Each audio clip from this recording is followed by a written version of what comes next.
November 3rd, 2013 to order. Would all please rise and join in the Pledge of Allegiance. Pledge allegiance to the flag of the United States of America and to the republic for which it stands, one nation, under God, indivisible, with liberty and justice for all. Clerk Vitari, roll call, please. Trustee LaRue is absent. I think he will be coming shortly. Trustee Pompo? Here. Trustee Duran? Here. Trustee Trescott? Here. Treasurer Johnson? Here. Clerk Rattari is here, and Supervisor Limata. Here. Staff present is Manager Gerard and Fire Chief Bob Sims, and Zoning ZBA Chairman John Marks is here. Thank you, Clerk Vitari. Next item on our agenda is approval of the consent agenda. As you know, the consent agenda includes those items that typically do not require immediate board action. This evening's is the approval of the prior meeting minutes of August 20th. Received committee and other reports, Fire Marshal's report of July, the overtime report from August, Rec Committee approved minutes from July 16th, the Rec Committee draft minutes of August 20th, including correspondence not requiring board action, correspondence from Charter regarding quarterly franchise fee, correspondence from the Michigan DNR regarding proposed forest management treatments, and correspondence from several Marquette residents regarding the Board of Light and Power's proposed increase and their opposition to it. This evening's package includes bills payable in the amount of $813,753.15 and the financial reports for July, including the financial statement and the treasurer's report. Are there any items in the consent agenda that any member of this board wishes to remove for further discussion? Seeing none, I would entertain a motion to approve the consent agenda as presented. So moved. Support. Motion and support. All those in favor? Aye. Those opposed? Motion passes. Consent agenda is approved. Thank you.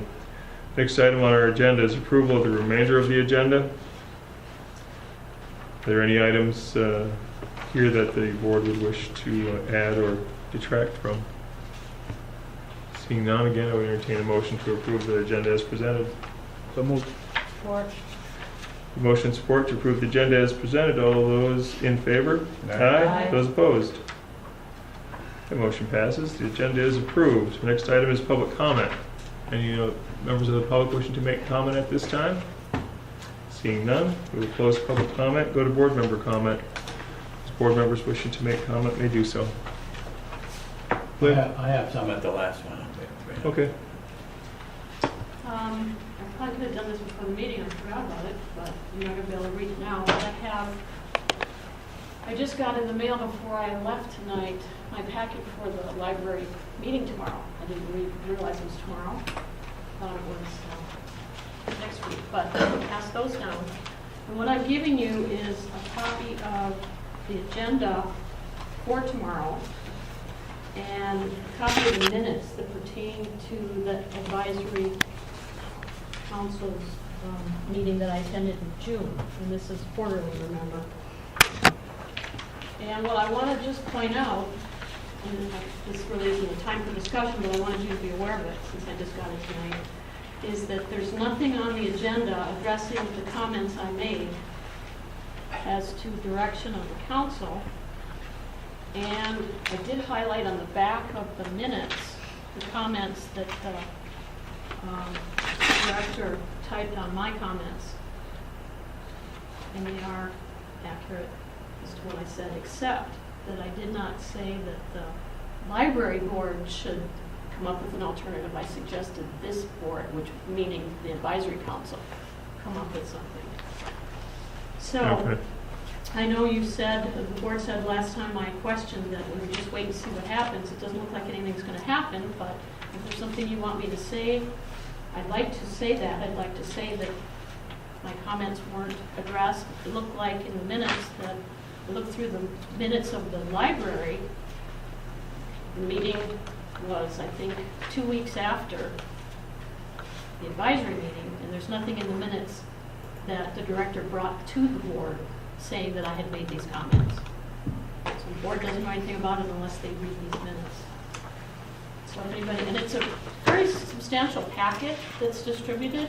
It's got financials, and it talks, each month there's comments in here from the director, there's what's happening in all the different departments. There's little news articles, prevention tips, articles in the paper from John Pepin about what the library is doing. There's a poster in here. Nothing really that has anything to do with advising the library.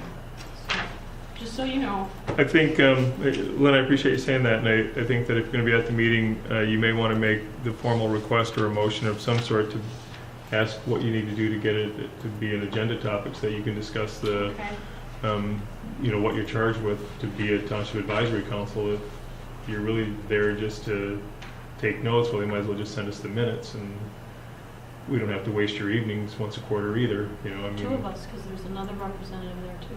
it just, you got on the board because you wanted to be actively involved in an advisory council, and I would bring your comments to light again and ask for further direction on how you would do that. The other thing is the tax tribunal issue.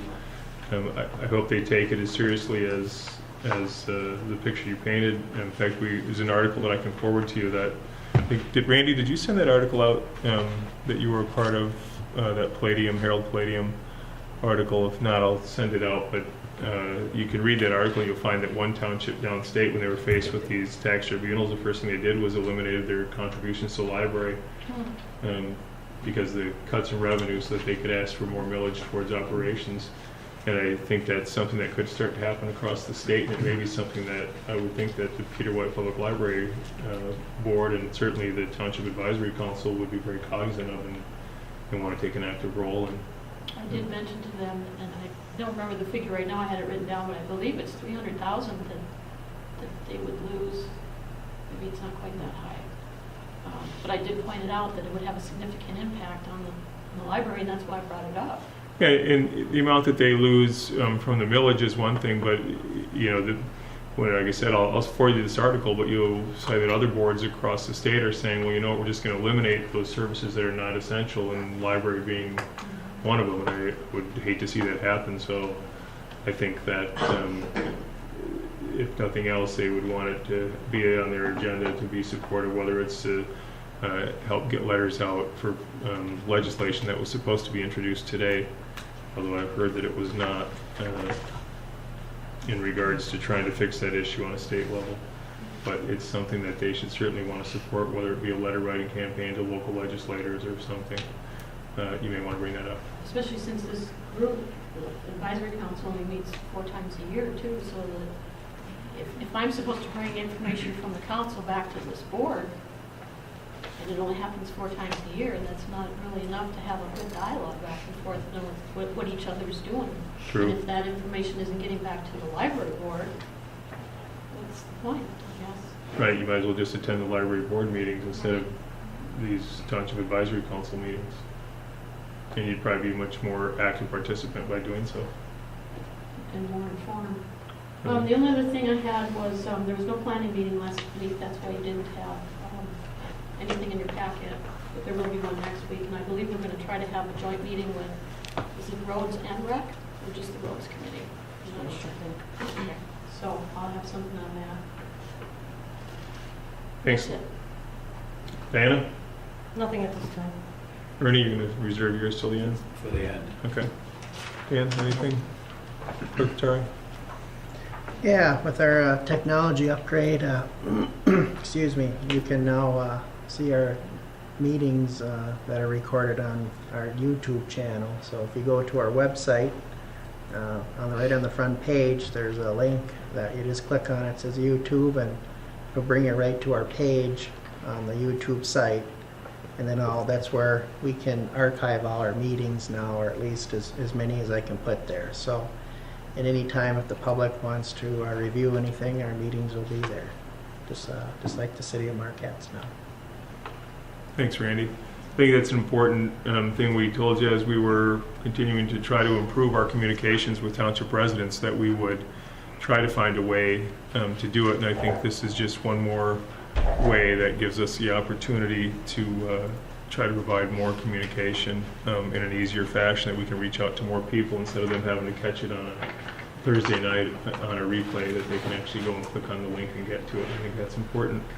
The other thing is just a reminder that school's back in session, and kids throughout the township and all other communities are out waiting for the bus, and they're excited and they're crossing roads, and this is a good time of year to just take a little bit of extra caution as you're driving around, either early in the morning or in those afternoon hours. Watch for buses and watch for the kids riding their bikes and walking home. Let the record show that Trustee LaRue has made it into the meeting. And Pete, we're still on the first board member comment. I didn't know if there was any comments that you wanted to make at this time. You would certainly be allowed to do that. Just at our open house, I don't know if you discussed it or not, there will be a bus coming from Lost Creek, Oak Hills, and Whetstone. They'll pick them up there. I think it's at 4:30, and they'll bring them up here, and they'll bring them back to their wherever they came from for $1. It's a round trip for $1. So they'll probably start. I talked to Barb tonight about it, probably start around 4:30, pick them up at one of them, but she'll get a notice out and I'll let you know, and so we can go from there. Mark Tran.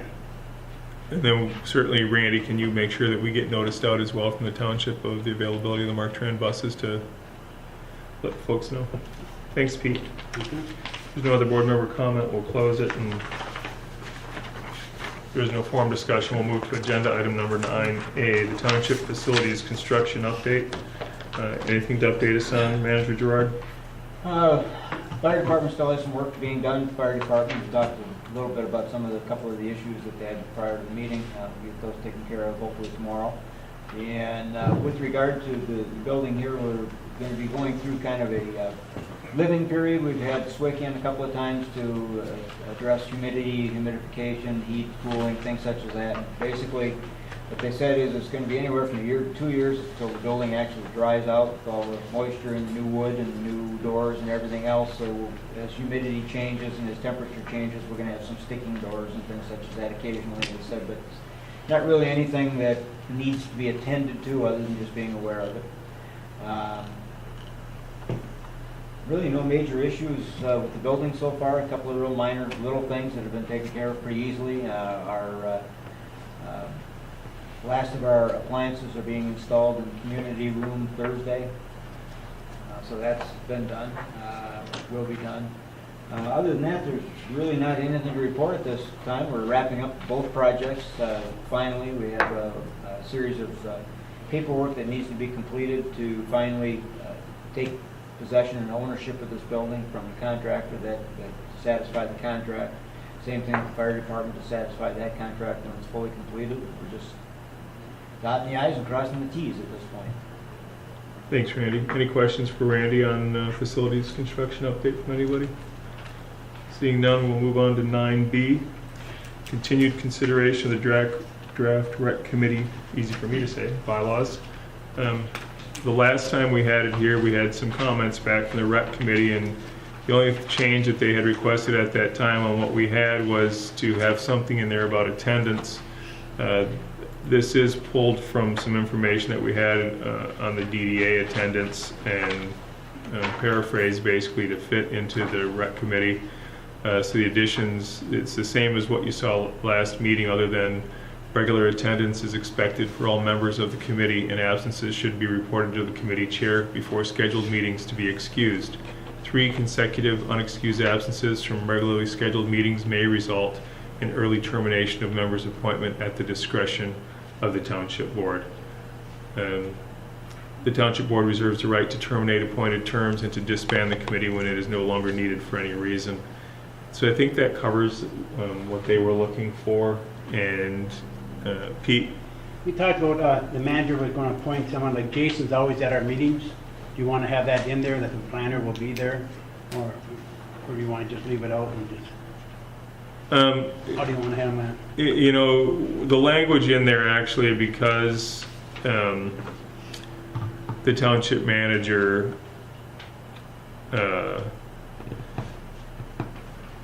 is kind of an at-large member of all of those meetings. Right. I mean, I didn't think that it was necessary really that somebody is always appointed. I don't know that it's always necessary for our planner to be at every one of the meetings. I think it's more on an as-needed basis, and if the rec committee feels that they get to a point where they need to have either the manager or Right. planner or somebody in attendance, then I think they make the request and we can certainly accommodate it. All right, I just wanted to ask a question, that's all. All right. Anything else from anybody? If not, I think that we could have a motion to formally adopt the bylaws as presented this evening for the rec committee. I'll second. Any further discussion? At the road committee thing, we had a meeting, but there wasn't a quorum, but Dave said he was agreeable with it. Okay. He wasn't gonna stay for the meeting. All right, well then, we have a motion and we have a second to, Is that, are they going to include the same language in the road committee then too? Concerning the Absence? absences? yeah, we were trying to get these things the same, and as we updated it, unfortunately, we didn't think about it until we got to the second one, but I don't think it's a bad thing to have in there. What it does is it just sends a message out, especially to new members. And I don't think we've had an issue with the rec committee or the road committee. It's more just to put it out there as an expectation so that people understand what the expectations are. You could put a motion out to include the language in all of the committee bylaws. Okay, well, we have a motion and a second now to accept the rec committee bylaws as presented. Do you want me to amend it, Dennis, and just make it all one motion, or would it be I think we can better? make a motion after to install the language in, probably. Okay. So if there's no other comment or questions, all those in favor? Aye. Those opposed? Clerk Rattari, could you make sure that it gets updated on the end of it then as it goes out? Okay, yeah. And then for the date at the last amended date on there of September, whatever date it is today. September 3rd. 3rd, thank you. And then I would entertain a motion, if somebody would choose to make it, to make the attendance section applicable and amend the other committee bylaws to include the same language. So make that motion. Motion and second. Any other comment? Seeing none, all those in favor? Aye. Those opposed? That motion passes as well. Thank you. Also, Clerk Rattari, could we have a copy of these then rec committee bylaws distributed to every member of the rec committee, or sent at least to the chair and ask him to? Can do that. I'll take care of that. Now, I think I don't have these in Word. I think you can send them to me, and then I'll make sure I get it distributed. Okay, I'll send it to you.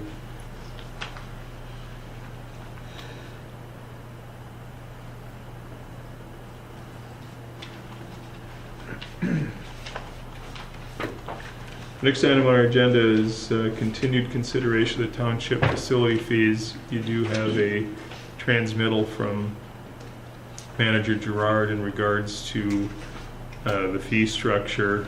Again, based upon our previous discussions, and then based upon what we tried to come up with as a fair and equitable user fee.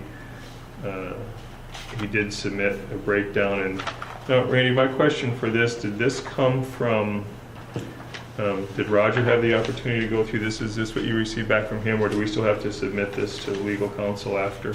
No, what this is a compilation of discussions that have taken place here at the board level, as well as a variety of examples that we have received from other municipalities and townships, pulling together what we thought were the best alternatives from each of them, trying to keep it in the same format that our residents are used to from prior rental agreement, but expanding it to deal with resident, non-resident business, nonprofit, profit, in and out of the township, those kinds of issues that the board had raised in kind of a tiered type of structure, addressing the alcohol use and the additional costs for that, the licensing requirements, those kinds of things in it. And once the board, it's more of a continued discussion, once the board is at a point where there's something that's acceptable to you, then we kick it to the attorney rather than spending money every time we do it. Okay. So you've had the opportunity to see it, and I'm just going to open it up for board member comment and questions. Lynn? I have a few. it looks like, if I understand the way this is written, under the fees, base use period, we talked about that being 4 hour block for $100. Right. Right, okay. So all I would suggest then is the term base use period carry on through by the fees, so people know we're talking about the same thing. So in other words, in the second bullet it says base use period in all cases a 4 hour block. And then down to number 1, it says $100 user fee per base use period if we're consistent, so that they know, if this is the way I'm understanding it, because we have two different things. We have a deposit and we have the base use period, correct? Right. And Plus what we the did- 15% for the, And what the board wanted to do was the board wanted to break away, give an option to break away from that 4 hour block period. So that's why I put the prorated language in there, and then I changed it to use because it may be less than a 4 hour block. okay, so we are going to be able to have that fluctuation. Yes. Okay, I thought maybe we Either took it out. less or more, but Okay. primarily the cost based on a 4 hour block of $100. Okay. Then just the inconsistency between renter and user, is there a distinction there, or should all the terms Should all be user? I thought I got all the renters out of there. Oh, okay. It should be user, every place should be user. Okay. Where are you looking where it's renter?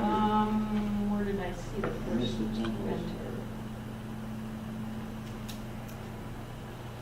Shoot. I can do a word search, but no, Okay. all of the renters were That's what intended to made be me changed to think user. of it. Okay, so we're going to use. Like I said, I used the template from our existing, our old, which called everybody renter. Okay. Okay, then on the deposits, would we return the check for someone who's entitled to have their, just, what I was thinking was just saving bookkeeping time and having to issue another check and depositing it and. We just hold their just hold the deposit check and deposit and then return give it back to them? Correct. Okay. And then. Once we inspect it and everything's fine, Right. there's not any issues. If there are issues, then we cash the check Right, and use that it makes to more make sense. corrections. Okay.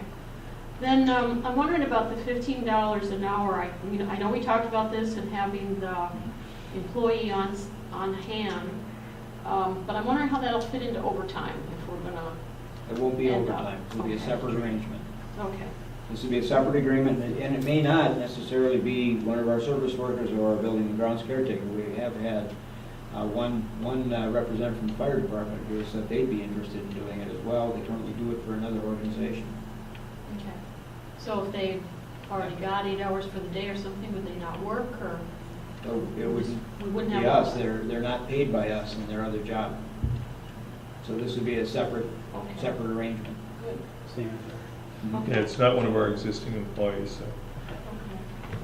Now, what the board had talked about was $10 an hour, and I had looked at that, and I started fairly pegged it at 15. So if you want to go back to 10, then certainly go back to I 10. figured it was to cover taxes or something. No, there are other expenses that may come from that, because we will have bookkeeping, we will have some accounting, things such as that. What you're saying is $15 for the individual, but it may not for the, whoever's renting it, but it may not be the dollar amount you're paying that individual. Well, that certainly could be, yeah. but It could- the it could or could not be. The cost to the renter would be, the cost to the user would be $15. Okay. If that's agreeable to the board had talked about 10 previously, but that was an older agreement that $10 came out of. Okay, number 5 and number 7, do they conflict?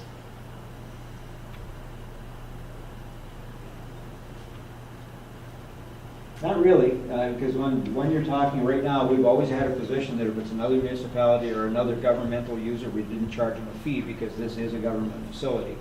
But that's not the case for a nonprofit. Okay, you're calling the service group something different then? Well, service group benefiting the township, let's assume that Pete is successful, and we have a Lions Club, a Marquette Township Lions Club, that assists us in fundraising and financing of township improvements at Lions Field, let's say. We would not charge them a fee. But if we had let's just say there was a Township Kiwanis Club that got formed, or better yet, a Rotary, let's say, who already have their designated charities that they donate to, that don't necessarily benefit Marquette Township directly, they would pay a fee. Okay. that Directly benefiting the township is the key there. makes- Okay, so then the users and those all change.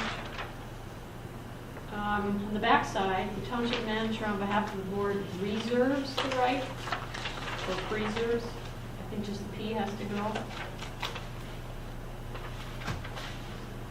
Either way. Tomato, tomato, All right. reserves. Then We're holding it to ourselves, basically. the next sentence, I think what you were trying to say is such use conflicts with the regular or special meeting or something by the township board. Well, maybe something other than a It wouldn't meeting. have to be a Maybe, meeting. it may be, this board may decide to have a public hearing. This Okay. board may decide to have some kind of an event at the community center. Whether it be a fundraiser for the fire department or whatever, that would preempt some other rental. Okay.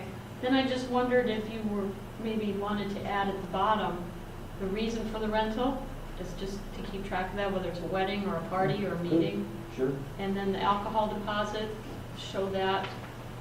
And then when that was refunded, or if it was a separate check, or, that's just a bookkeeping thing if you thought you wanted to include Yeah. those items. Can amend that. Okay, that's all I have, thanks. Thanks, Lynn. Diana? Nothing. Ernie? I have a couple for you. Under the conditions, talking about personal liability insurance, 300,000, and I'm talking about alcohol. Is 300,000 kind of norm, or should we going up higher than that? That came from our insurance carrier, from Parkland. Basically, what he said was that 300,000 dovetails on top of their liability coverage of their homeowner's policy. So they have to demonstrate that they have coverage in the homeowner's policy plus 300,000. Okay. It's a separate policy. Another one is the user agrees to inform the township at least 5 business days. Something, emergency could have happened 3 days out that they have no control over. Will we have some kind of leeway to do something like that? That's up to us. Okay, That's that's fine. in the rights that we reserve. I mean, we can waive that 5 days, but we want to establish that, you need to give us 5 days' notice, because if we're planning on having that rented, and we've already, Yeah, I understand that. Yeah. So it's something unforeseen for their part. and then we always have the ability, we've reserved all of our rights to waive and everything else. Okay, the other thing is talking about smoking. I agree with that, but I think we should have a sign or something that can't smoke within 30 feet of the door outside. Otherwise, they'll go outside the door, right outside the door, and smoke, and you have other problems with that. Well, state law dictates some. My preference would be not even on township property, but I'll go along with that. I have no problem with that. I would just assume there not be any smoking in the building, period, or on the grounds. That's fine with me. If the board would like to make that amendment, I would certainly do that. What's the state law? Is it 50 feet from the building? 50. Well, it's 200 feet, I believe. I think it's 200 feet from a public entrance. I've seen 30, 50, and 100, Yeah. so it depends on where you're at. It varies. I think, why don't we research that, and I think putting in at least the language in regards to the state law for a municipal building or public building, so that we've at least covered ourselves that smoking is prohibited pursuant to state law within. Okay, Whatever it is. Okay. one other thing, I happened to, going through online, reading some things from some other municipalities, and I don't remember where this is from, but it kind of jumped out at me. They're looking at not affixing or fastening anything to the wall, ceiling, thing, and no candles. No Yeah, candles. That's a good And one. I looked at, oh, okay. Actually say no open flame, period. Now, however you want to put it, it just jumped out at me, and that too, so. That's all I have. Thanks, Ernie. Clerk Terry? I don't have any comments. Trustee Pompo? The fact that we don't charge a user's fee for service groups or other municipal government entities, are we still going to charge the $15 per hour for them? No, there wouldn't be any fee. No? So who's going to cover for that? If it's a group directly benefiting, like the Lions Club, we wouldn't have somebody here to oversee them, because we would likely have a board member as part of it. Right. But I mean, if we don't have a board member with that group, I guess that would be my question. That's a valid question. It is, yeah, it's a valid question. You know, and I think if it was, you know, we were thinking that it would take place during the day and we're already here, but if it was to occur in the evening, should we have that person here? Well, it certainly can, it's certainly required for every meeting, you know, if it's outside of normal business. And then hours. waive it if one it's of us not is here. required, yeah. Okay, then make that a revision. And lastly, the key number on the bottom, do we need that? Since No. we're not gonna be giving the key to anybody. So we No, we're not issuing keys. So you take that off. That's all I have. Clerk, sorry? Yeah, following up on Dan's comments, yeah, I think in the end of October, I will be hosting the Marquette County Clerks Association meeting here, and of course, I'll be here, so that'll be a situation where no one will have to be here, I'll be here, so. But Right, so then we would waive it, we wouldn't want to have somebody come on here Yeah. then. So then we wouldn't have to modify that language, it says all uses require mandatory on-site, so we would just leave it. Leave it like it is, go from there. yeah, I can always, you know, we can always coordinate with If there's with going to be a you. board member or a township staff member Right. as part of the group, then we wouldn't need to provide that. Okay. Peter? No, I looked at it, and I mean, there's so many things you could put in, but you have to have something to go by to start with, see how it goes. I wouldn't want to see anything, all nails in the ceiling and stuff like that. You know, I wouldn't want that, no Scotch tape. And the open flame is very reliable because we're just dealing with that right now with rentals. Not you get that they have candles, black smoke in the ceiling. Because what happens from a candle, the smoke from the candle will go right to wherever you've got joists and that you'll see a black line up there, and that's what happens to it. Okay. I don't like the open flame one. This is a living document, basically. It can be so changed as- at any time. So my guess is that after each time we have the group in there, we're going to have some additional things to either add to or modify on the policy. My only comments would be I appreciate the prorated for actual variation because that addresses what was one of the board's concerns, and that is the hourly use. And I think if we do it that way where we have, if somebody uses it for an hour and it's going to be a $100 user fee and they do it for an hour, we're only going to charge them $25 for the hour. Is that what it's for, Randy? Am I Yes. interpreting that correctly? And $15 for the person. And then if they took it for a 4-hour block, but they look, it's going to go for 5 hours, it's going to go for 6 hours, we'll bill accordingly. Correct. Okay. And then under the conditions, the user will supply that additional personal liability insurance certificate of minimum of $300,000. That's with alcohol only, correct? Oh, that's for all events. That All protects events. us from liability if somebody going down the back hill or tripping and breaking their leg in the parking lot or whatever. Okay, so I thought we were only going to require, an additional, There's a higher deposit for alcohol use. but I thought we had discussed that we would only require that if there was alcohol. And so I was confused about that because do we really, I mean, when somebody rents a hall, do they normally have to go out and get a $300,000 personal liability policy if there's no alcohol to use the hall or use the pavilion or? And that was a recommendation from insurance, but home insurance is. But, I mean, however the board wants to go with that, if you want to reserve that for alcohol use and for non-alcohol use, just to require provision of their personal liability insurance on the homeowners, and not have the additional $300,000. It's up to the board. I don't know what the answer is. I just know that, I know when we had initially talked about it, it was about if there's going to be alcohol, then we're going to require that separate personal liability. And so when I saw this one, I'm like, well, is it alcohol only or is it not? And if it's not, are we going to make it so that people don't rent our hall? Because to rent it, they have to go, and I have no idea how much a $300,000 personal liability event insurance rider would cost. I don't have a clue, but is it $100? Is it $200? Because if that's the case, we will end up not having people rent from us because of it. So, And I think most other ones around, I think they just use it off of their personal liability on their insurance, unless we have alcohol. But I mean, so maybe you could provide some more clarification on that, Randy, just from the insurance standpoint, and then even call, whoever, city insurance, and ask them what an average cost would be, because I guess I'm really curious to know if we're going to make it so prohibitive that people go like, oh, we tried to rent it and we couldn't. That would be exact opposite of what we're trying to accomplish. I can do some more follow-up on that, sure. And then last thing I had was nothing needs to be affixed or fastened to the ceiling, walls, windows, doors, or any finished surface. And you know, if somebody rents it for a wedding or an event and they want to decorate, how do you accommodate that? I get it, we don't want paint coming off the walls. Staple decorations, I mean, There are clips that you can put in the channels up there. Right. Little hooks like that.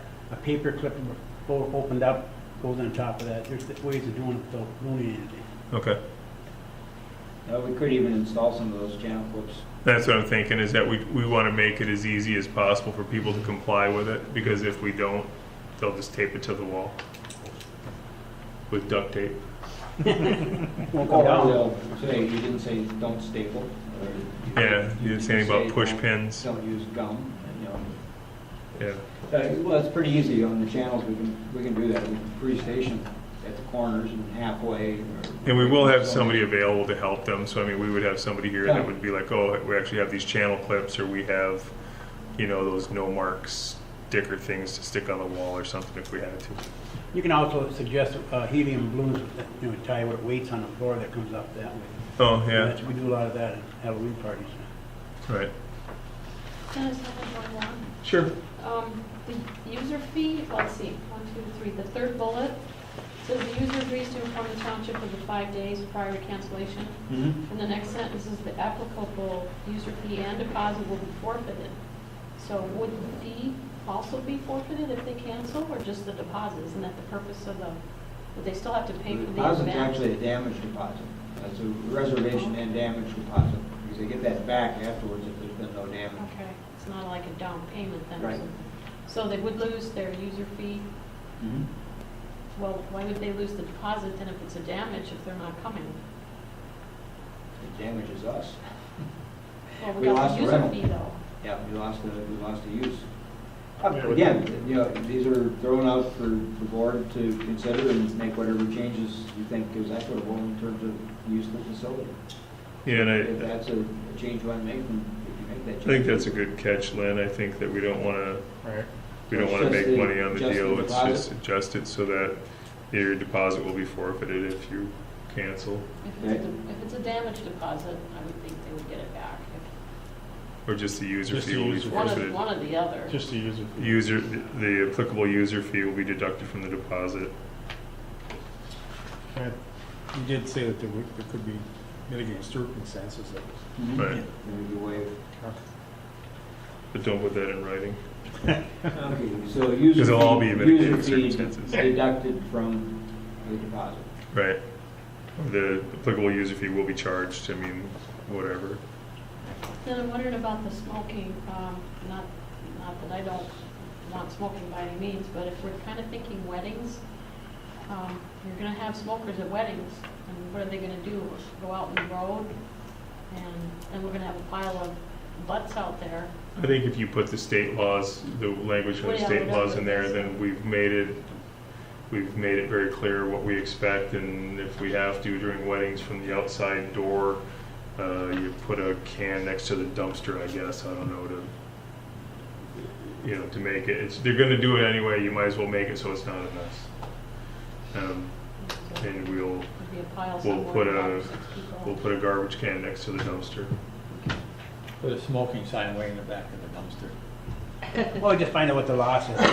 If we post I think the it's- laws, I think we've made I it thought it clear. was 20 feet in front of an exhaust fan even, so. And the nice thing is Let's we'll get the law have, and see what the law says and go from there. we'll have somebody on staff here, well, if we have the person here, which will be Right. able to say, if you're gonna smoke, if you must smoke, let me show you the way to our dumpster.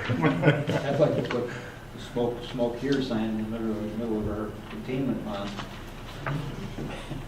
Let's get the law. So, I know we want to get going on this, but, a number of questions came up, and I think, Randy, if you can make those changes, then go ahead and ship it off to council for confirmation, and I think we can approve it next time, and that will allow, Andrea to start taking reservations. Will do. We're still targeting October 1st. Okay? Okay. I'm gonna go ahead and put it on the next agenda.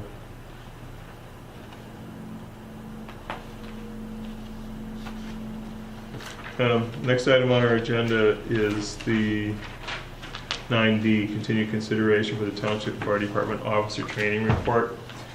As you are aware, earlier this year, we got into discussions about our officers' training, and we had a lot of discussion about having our officers to be the best trained, certainly in the UP, but to at least comply with officer training and some of the requirements that we had read in the booklet published by the MTA in regards to fire departments.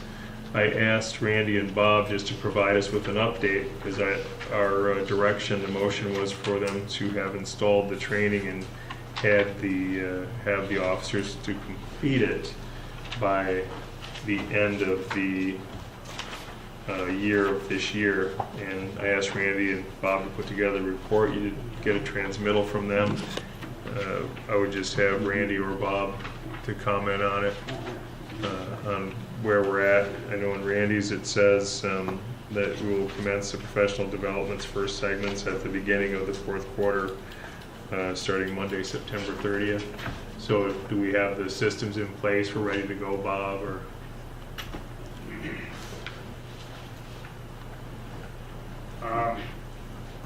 we have the outline drawn up. Rob Cochran is the one that's going to put the program on. He's a certified instructor. We're still waiting for some of the materials to come in, and we will have a class by the end of the year. And then we'll have the class every other year. And then the material itself will be available for any person in the department to view or check out if they want to bring it home and review it.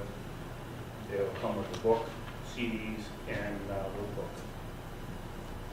So it will be ongoing okay, for every member who wants it. great. Randy, anything to add? Well, just the idea, this is an example.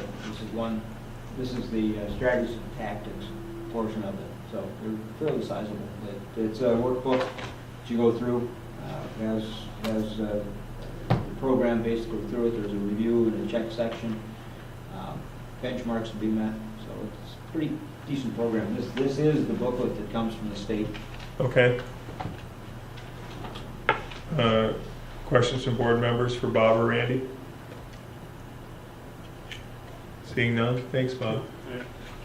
Randy, you don't see any issues with the way it's in place from the fire department with Rob Cochran? He is a state licensed instructor, and We actually have two state licensed instructors, and Ron is the other one, and as Chief and I have discussed, Ron is talking back and forth about possibly retiring, and we didn't want to start with one instructor and then have to switch to another partway through. So we're looking at Rob Cochran, who is also a certified, fully trained instructor. okay, thank you.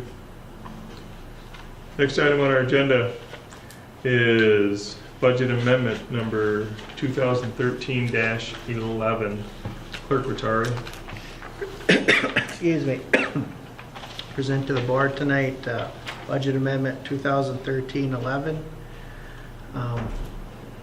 It'll be in the minutes as always, and the highlight of it is the authorization is requested to reclassify expenditures in the water fund due to the litigation fees in the Hardwell case. Current legal billings as well as anticipated ones will necessitate this action. And I move that budget amendment forward. Second. Thanks, Clerk Rattari. Questions from the board? Seeing none, Clerk Rattari. Clerk Rattari is yes. Trustee LaRue? Yes. Trustee Pompo? Yes. Trustee Truscott? Yes. Trustee Durant? Yes, Treasurer Johnson? Yes. Supervisor Limata? Yes, Motion carries. thank you. Next item on our agenda is 10B, consider software upgrade for the water sewer management. I know you do have a transmittal dated August 28th from Superintendent Page in regards to his request for the software upgrade. A proposal is also attached from Cartograph Systems for the upgrade of 3 modules of existing hardware that they've used for a number of years in the water and sewer system asset management and operations and maintenance management. The cost of the upgrade is $10,000 plus 3 years of 3 license subscription renewals, maintenance, and support services at $4,500 per year. Cartograph support and training, which they have used, is outstanding in Superintendent Page's opinion. The upgrade includes migration of the database to Cartograph's new OMS platform, which is more user-friendly and will be linked to Google Maps. Talks about where he would move in the future, and the first year's cost is $14,500.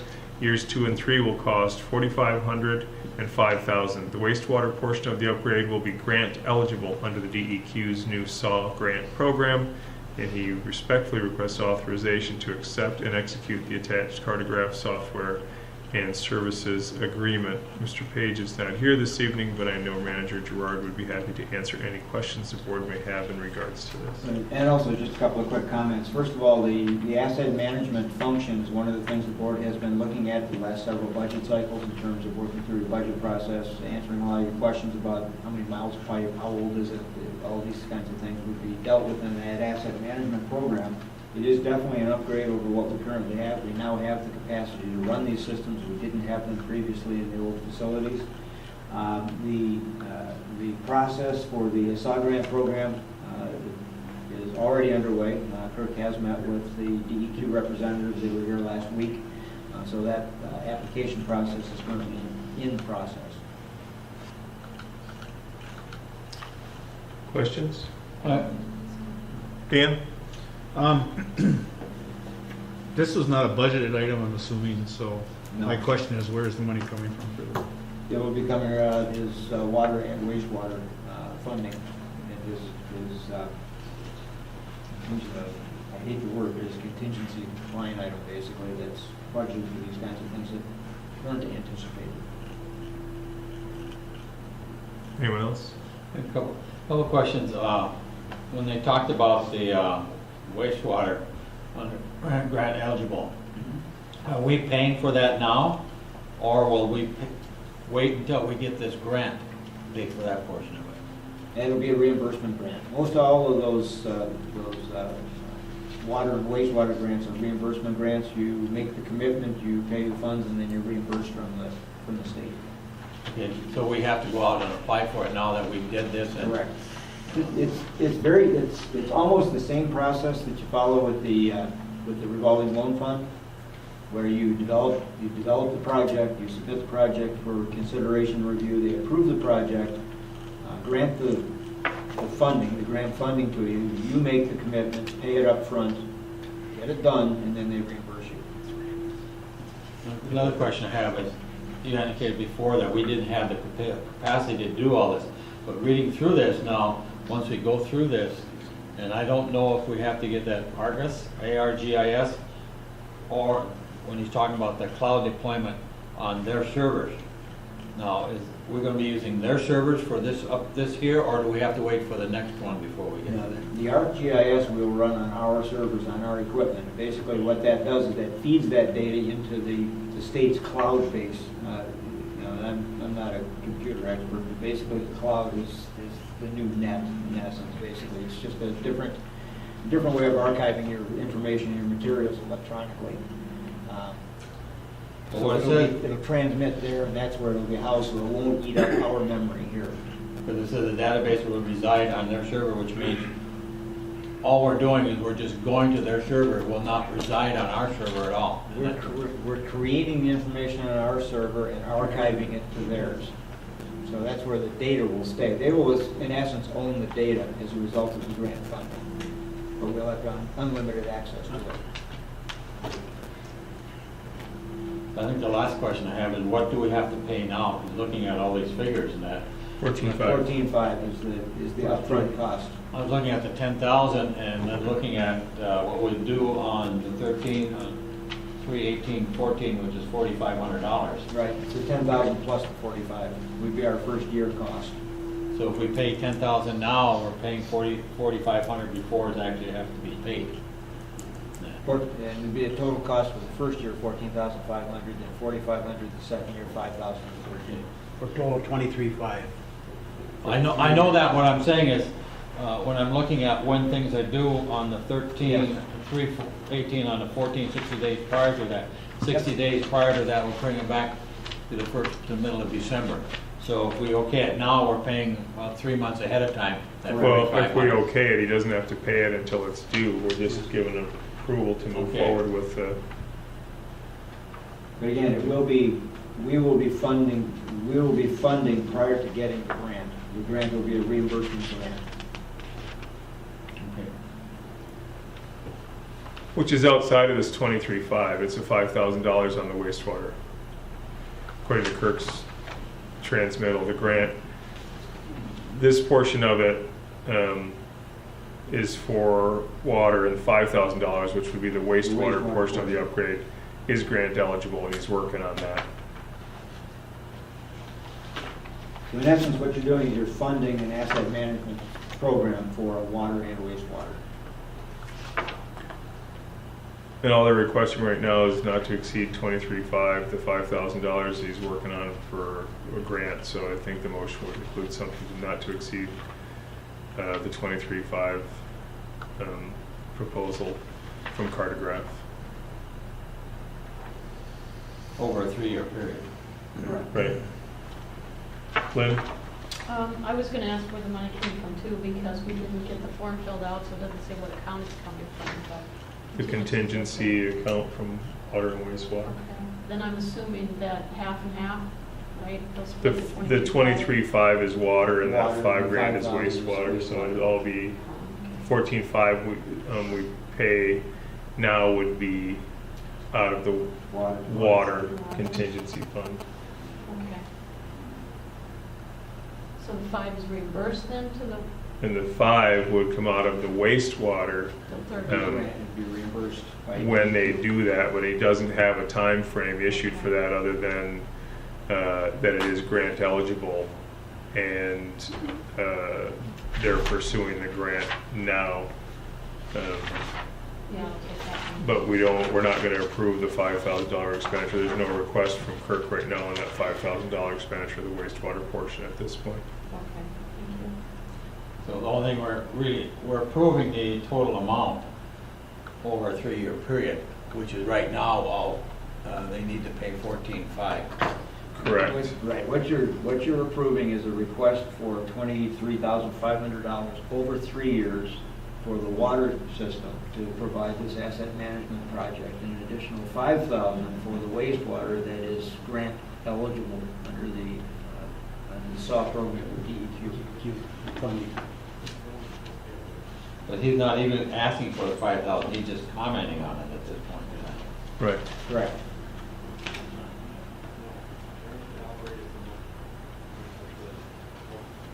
Any other questions? I'll make the motion. That we approve up to 23,500 for 3 years. Is that the way you want to say it? Over 3 years. Over 3 years, period. Is there a second? Yes. Any other board member comment? I think the only thing, just keep us informed when they're coming in and see if it's doing what they want it to do. Well, you'll see a full-blown program once we get this. This was just a proposal, now there'll be a contract that will come back to you.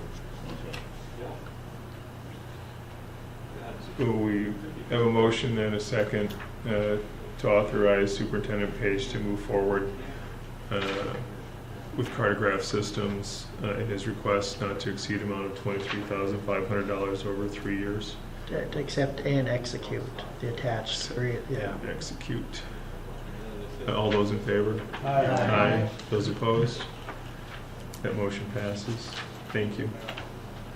Next item on your agenda is 10C, consider proposed Marquette Township zoning ordinance text amendments to Article 15, detailed use regulations, Section 15.04, detailed accessory use regulations. This is the second reading. It was the first reading at your last meeting, Clerk Rattari. Yeah, last meeting we approved the first reading. It's just a text addition, I believe, a text amendment, and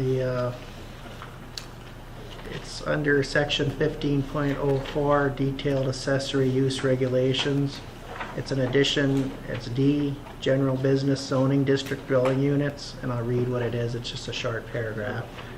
Dwelling units may be authorized as an accessory use within general business zoning district if a permitted principal use exists, but not to exceed 50% of the permitted use gross floor area. And that was approved the last time as a first reading. We have to, again, it'll be a roll call vote on a second reading, and then we will publish. So you need a motion to accept it as a second reading. So- I'll make the motion. I'll support. Motion and support. Any other comment? Seeing none, Clerk Rattari? Trustee Durant. Yes. Clerk Rattari is yes. Trustee Pompo. Yes? Trustee LaRue. Yes. Trustee Truscott. Yes. Treasurer Johnson. Yes. And Supervisor Limata. Yes. Motion carries. Thank you. Next item on our agenda is 10D. Consider the 457 Supplemental Retirement Program. You have a transmittal in your packet dated August 27th from Manager Gerard in regards to his recommendation that the board establish the MERS 457 Supplemental Retirement Program, adopt the attached resolution, and authorize the manager to complete and submit the necessary documentation to provide the full range of plan options available to participating staff. Manager Gerard, additional comments? Very briefly, we currently have an existing 457 plan. What 457 plan is, for those of you that aren't familiar with it, is in essence, it's a 401k for governmental and public sector employees. It's a vehicle to allow employees to set aside pre-tax supplemental retirement funds from their own funds, basically. The 457 that we currently have in place is with ICMA, International City Management Association, City and County Management Association, and it requires $250 a quarter contribution from the township as an administrative fee, in addition to the fees that it charges the staff that participate in it. The similar 457 plan that's offered by MERS, which is our retirement program, it's our retirement carrier, does not require any fees, since we're already members of MERS, so there's not a quarterly fee or a monthly fee from the employer, only fees from the participating employees as part of their package. The difference is that it has a different set of investment options than what ICMA does, and different packaging of those investment options that typically results in lower cost to the employees and a higher return on the more variable funds. So what I'm proposing is that we simply add it. There's no cost to the township to do that. It just gives an additional option to the staff for setting aside some of their funds for post-retirement money. We don't see no Social Security or nothing. So in a nutshell, you just told us that the upside is the staff is given more opportunities, or can take advantage of more opportunities to where to put their retirement money, spread their retirement money out. The downside is nothing. There's no downside to us adding this plan. There really is not a downside to this, other than it's another plan, basically, that we manage, which is pretty simple. I mean, it's not complicated. What my expectation is that there are only a handful of employees that are currently using this. One of two things is going to happen. Either there will not be any increase and they will transfer from the ICMA plan to this plan, roll their money over, and at that point we save $250 a quarter. Or there's an incentive for additional employees to start participating in it, which benefits us because we don't pay the 7.65% FICA and Medicare tax on the money that is taken out. Okay. Questions? Dan? I see under sections 4, 5, and 6, there's things that can be checked: post-employment compensation or opt-deferral contributions and loans. Yes. I guess, who decides on those? The individuals. Oh, the individuals? Yeah. So the loans, There are restrictions on the loans. Basically, what it amounts to is if somebody wants to take a loan from their 457 plans, they have to set up a repayment plan to avoid taxability by the IRS. If they don't satisfy that requirement, the funds that they've taken out become taxable. I notice under loans it says shall be permitted or shall not be permitted. If loans are elected, please complete the nearest loan amendment and submit them with this agreement. Is this agreement what we're signing, or is this agreement what they're signing? It's the application is governing body, basically, that you would sign to enroll in the program. But what I'm suggesting is you give the staff their full range of options to do whatever they wish to do with their investments. Okay. Does not obligate the township to anything. We're not part of anything. Okay, I was just wondering if whether it was up to Yeah, the board, in other words- board to decide whether or not we're gonna allow loans or whatever. Yeah, if somebody takes out a loan and they default, the township is not responsible for that. It becomes taxable, they're reported to the IRS, and the IRS collects taxes. Okay, just wondered. Ernie? Well, I went through and read it quite a couple, 3 times, and then I went online and read the actual brochure they have online and that. And it follows pretty much to what I have right now through TIA. Well, it's right on down, very similar to that. A couple things, questions I have. Someone in the office is gonna have to be available to answer questions, because there's gonna be questions, there's no question. Someone's gonna have to have knowledge of this, so. They do have a regional team right here in the UP. Well, they may do that, but they want to come into the office and talk to someone. Yeah, that's part of our human resources function. So,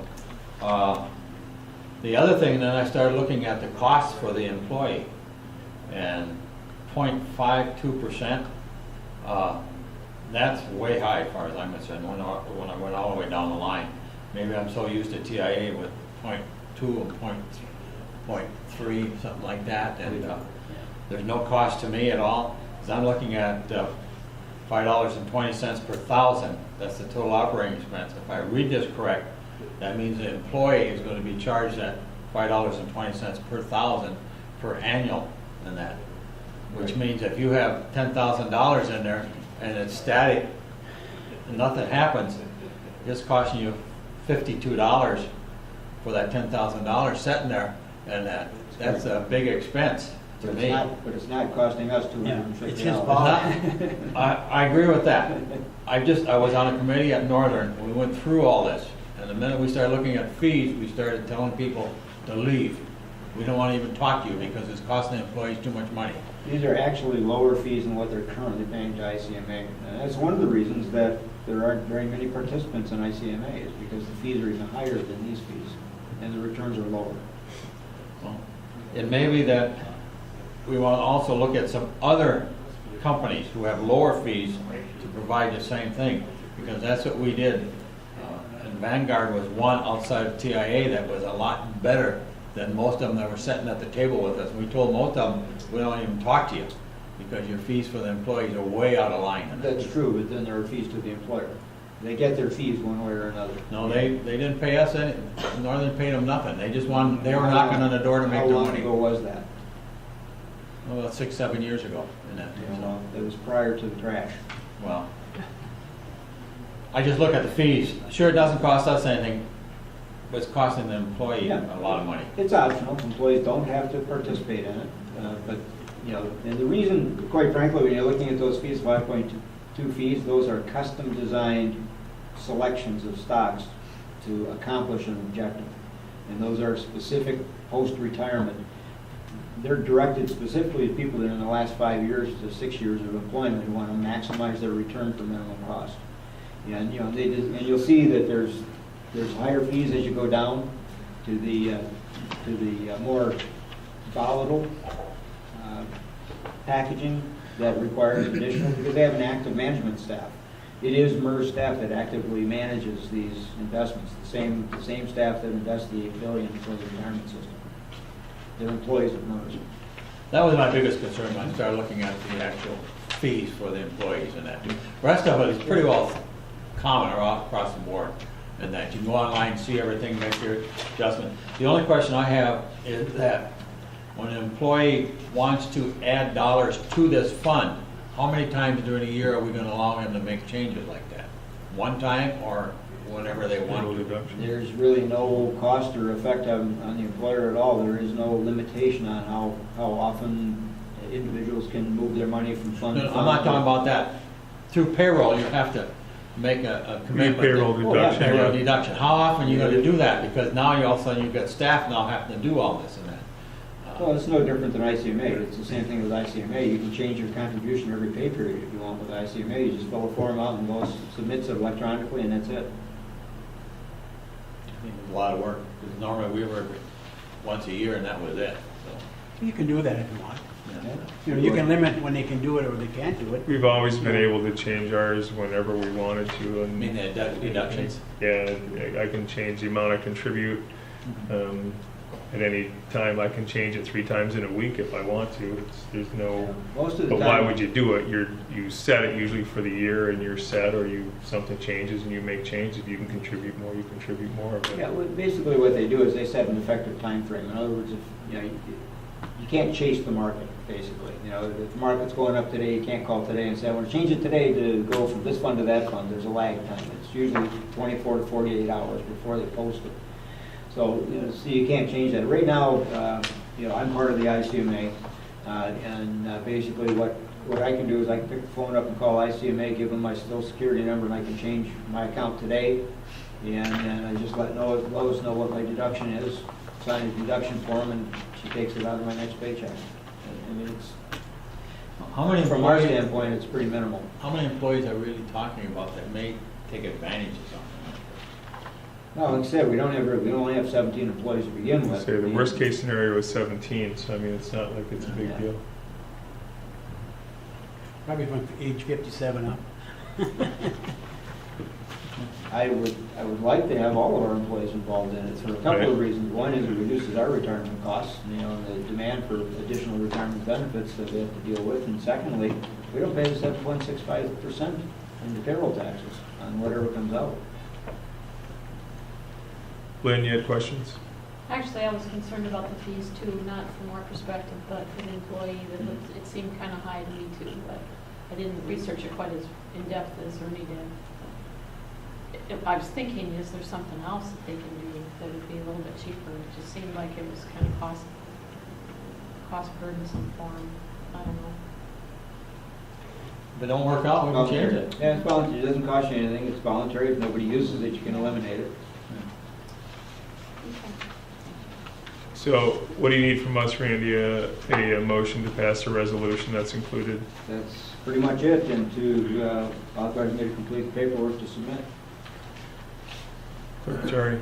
I'll move to establish the MERS 457 supplemental retirement program, adopt the attached resolution, and authorize the manager to complete and submit the necessary documentation to provide the full range of plan options available to participating staff. Second. Motion and support. Now, because it's a resolution, are you going to need to do roll call on it? Yes. Separate on the resolution, or can you just, One last comment before, anybody who draws a paycheck from the township can participate, so board members Right. can participate in this as well. are you kidding? The fees are too high. We'll waive them. We'll wait. Answer to that question is just Yes. pass the motion, or do you have to do the? No, I'll do, since it's a resolution, I'll do a roll call just so, because I have to list that on the resolution. Okay, are there any other comments before we go to roll call? Seeing none, Clerk Terry? Clerk Rattari is yes, Trustee LaRue. Yes. Trustee Pompo. Yes. Trustee Durant. Yes? Trustee Trescott. Yeah. Treasurer Johnson. Yes. And Supervisor Lehman. Yep. Motion carries. Thank you. The next item on your agenda is the manager's report. He did provide you with a written transmittal dated August 29th. I don't know if you have anything in addition to add to that, Randy, before we open up for questions from staff for you. Just two very quick comments. First one, the Community Events Committee held another very successful Community Day at Lions Field. Catch the Vision Community Day. The next event is on the 12th of this month, coming up very quickly, which will be the general open house for the public of our new facilities here at the Township Hall Community Center, as well as the Fire Rescue Center across the street. Starting at 5 o'clock in the evening. As Trustee LaRue mentioned previously, Marquette has graciously offered to provide bus transportation starting, I believe, at 4:30. 4:30. They're gonna work that out. For Lost Creek, Last Creek, Oak Hills. Oak Hills. and, Whetstone. and Whetstone, to provide transportation to and from the Township Hall. We'll run from 5 o'clock until 7 o'clock in the evening. We will have some refreshments here at the Township Hall. However, you'll have to endure some comments from some folks prior to that and go from there. So certainly we'd like to have everybody in the township come out and take a look at the new facilities. We're real happy with them, and hopefully they will be as well. Second item I simply want to mention is September 15th opens small game hunting season, and for those users of the very extremely popular South Trails in Marquette Township, that area is open to hunting and sporting activities, so be aware, be cautious, leash your dogs if you can, and wear orange if you're out afield on the trails starting the 15th, or some brightly colored clothing, because you may encounter folks that are also engaging in their sport of choice, hunting. Is that it? That's it.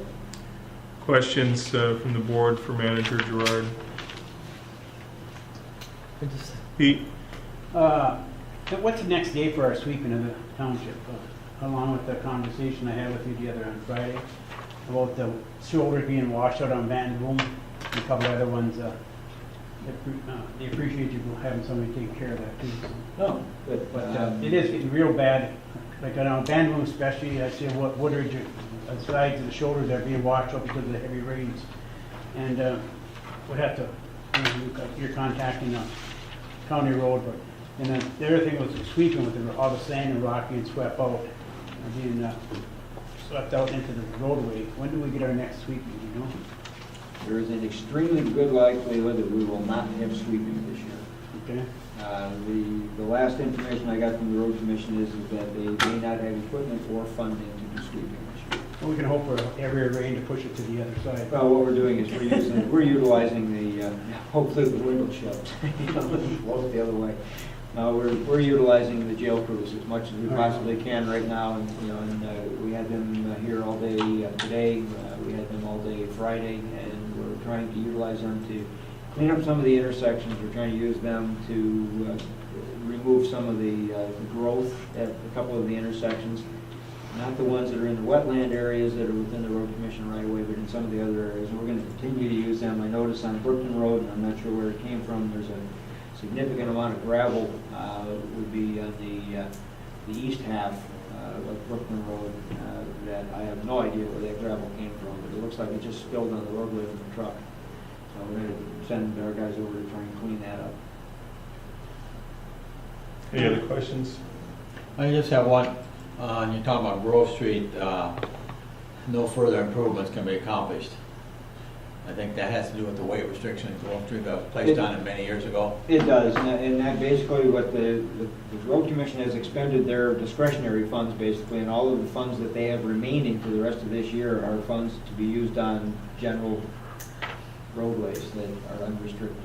In other words, the trucks can use.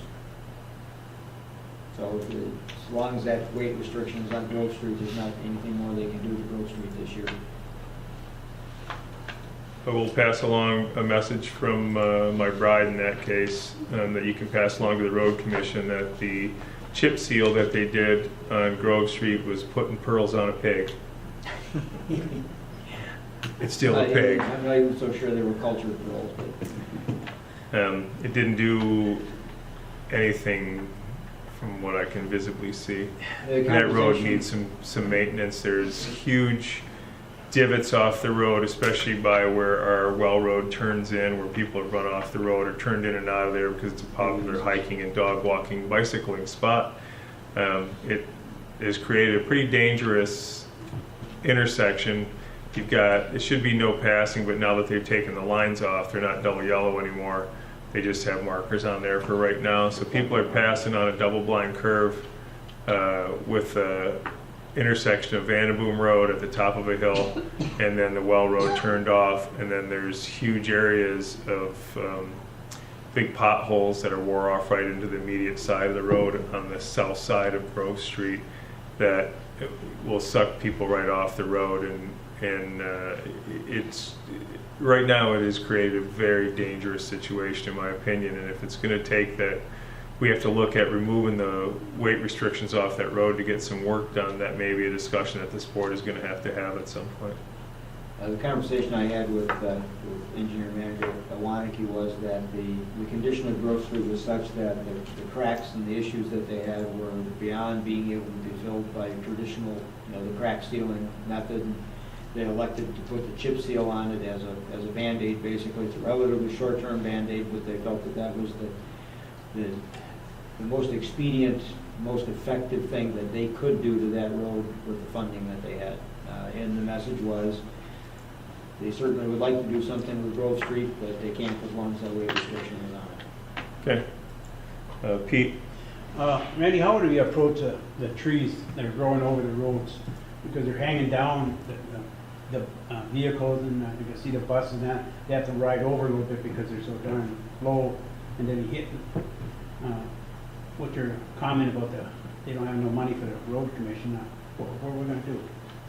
Hopefully there's a power line we can call it VLP. Well, I don't know. Well, I mean, can the same I know. committee that you have or work crew do something with that? Well, they really can't do much with that because they're not equipped to do that kind of removal. You know, the equipment that they have, and you know, they're pretty unskilled labor basically, and they're basically manpower is what they are. You know, so we've got them doing grunt work basically, you know, shoveling and cleaning, and, you know, and cutting brush on the sides of the road. But if we're getting, you know, talking about overhanging tree branches and things such as that, I think Marquette probably has some issues with as well. That's beyond their scope. If a dangerous situation exists with tree limbs overhanging and the road commission isn't going to address it, are there any restrictions on us hiring a limbing service to go in there and remove those? All we would have to do is get approval from the road commission to work within their right of way, and I suspect that they would be happy to grant such a permit. Will they share the cost? I'm not sure. They might. I mean, it's possible. Yeah, good question to ask them because Okay. they have a problem. I think some of it's going to depend on which roadway it is, but yeah, I think they might. Well, back, we talked about post office and the mall. Have had absolutely zero response from the postmaster. Has not responded to any of the 6 letters that we've sent. You work for Charter too? If there are no other questions for Manager Gerard, we will move to agenda item number 11, public comment. Any member of the public wishing to make comment may do so at this time. Seeing none, I will close public comment. There is no forum discussion this evening, and we would entertain additional comments from board members. Anyone? Bernie? A couple things, a number of things. I attended the class last Thursday that put on by the MTA and budgeting, and that very, very good, and brought out a number of things that I was not aware of, and up to date on some other items. And one of the things that brought up was looking at our budget process and looking at the dates. We have the public hearing on tax levy and budget on the same time that we have our budget adoption. According to what was said up there, we've got to have a special meeting for that. It can't be at the same time. So what they said was to have it a half hour ahead of our meeting, have a special meeting, and then followed up, close that off, and then go into your regular meeting and that too. So We usually have that submitted to you probably 2.5 months before that, and we do it that way just to double it. Yeah, as soon as the certification of levy is approved, that comes to the board. well, what I'm saying is it has to be, from what they said, it has to be in a separate meeting itself. Yeah, it would be. It comes to you in a separate meeting as a report from the assessor. And then we add it to the budget hearing as well, as a second time. But when we actually approve it, from what they indicated, that would have to be in a special meeting too, rather than combine it in a regular meeting. Well, it's a regular agenda item at a regular meeting. We've always done it that way, and that was based upon MTA's recommendation. I knew that, but all of a sudden they said it has to be a special meeting now, so that's why I'm bringing up. And I think we're going to have to check it and see what that's all about. That too. So, If anyone's interested, I did get the copy of the meeting handouts that you left for me, and I'll make copies for everybody's mailbox. I did. Oh, you did? I didn't have a. Only one I didn't, I think, is Randy. Did I drop one off on you? Okay, I'll have to get one for you. And I put one in your box.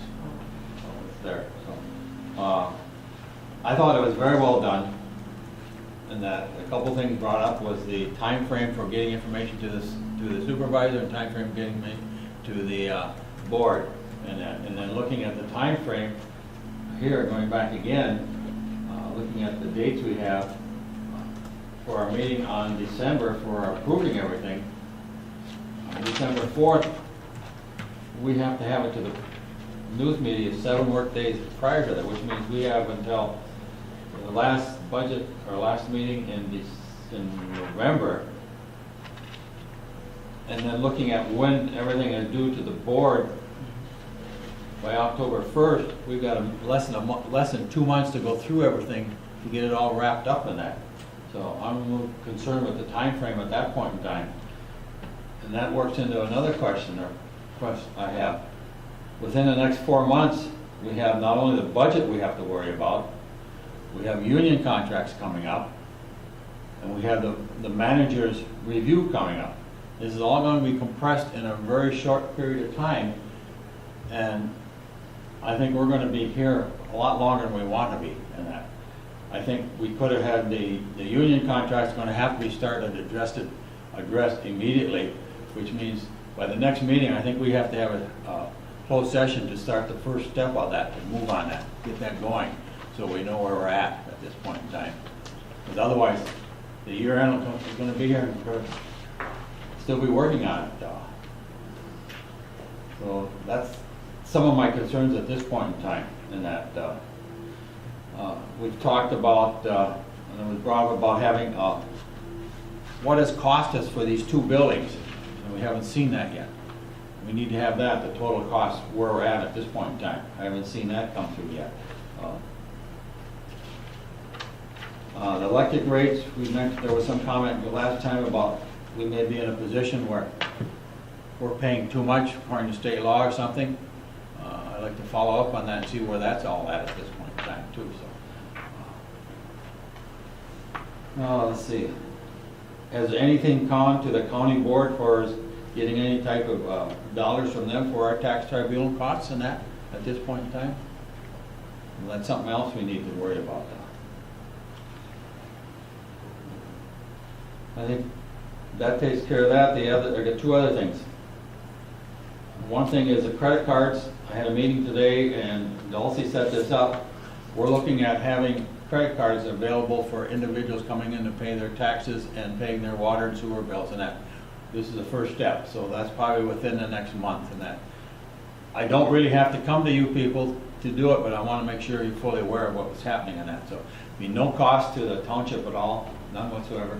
All the costs we bore by the individual charging in that, those rates. And we're getting that at this point in time coming through to us. So that's there. Let's see what's the last one. Oh, the last one is probably people don't want to hear too much of it. September 15th is the last day you can pay your taxes without a fine. So this is the last time I'll have the opportunity to say that to anybody. So this is it. So that takes care of it. Thanks, Ernie. Anyone else? Seeing none, we have a closed session scheduled for this evening. Clerk Rattari. All right, I'll move to go into closed session for the NAS Hargo litigation pursuant to MCL 15.268E to consult with an attorney regarding trial settlement strategy in connection with specific pending litigation, but only if the open meeting would have detrimental financial effect on the litigating or settlement position of the public body. And I move that. There's support. Thanks. Support. Roll call. Clerk Rattari is yes. Treasurer Johnson. Yes. Delin. Trustee Pompo. Question for you. Yes. Trustee LaRue. Yes. Trustee Truscott. Yes. Trustee Durant. Yes. And Supervisor Limita. Yes. We are now in closed session at 8:37 p.m. All right.